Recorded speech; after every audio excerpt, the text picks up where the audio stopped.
Bisan apektado sab sa bagyong Odette, plano sa Cagayan de Oro City LGU nga magpahigayon og relief operation alang sa mga lugar nga nagrabihan sa bagyo. Samtang mga ahensya sa General Santos o Zamboanga City mutabang sab. Ari ang report ni Cyril Chavez. Plano karon sa Cagayan de Oro City LGU nga mutabang ngadto sa mga nagrabihan sa pag-igo sa bagyong Odette sa Surigao City, lakip sa Cebu ug Bohol. Sigon ni Mayor Oscar Moreno nga bisan naapektuhan sa bagyo ang syudad, wala kini nagrabihan ug nakarecover gilayon ang mga naapektuhan.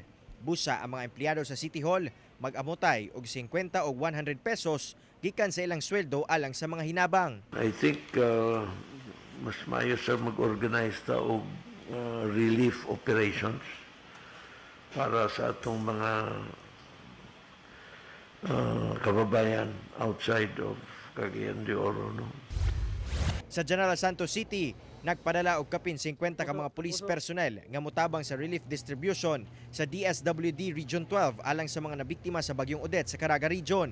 Sila ang mahimong security escort sa pagbiyahe sa 5 ka cargo truck nga sudlan sa kapin 8,000 food packs ug relief goods.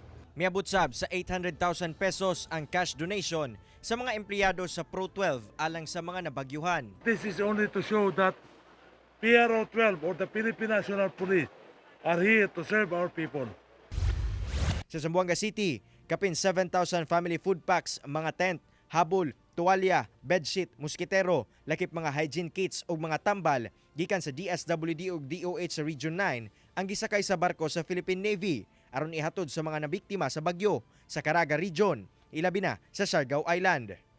Ako, si Cyril Chavez para sa One Mindanao.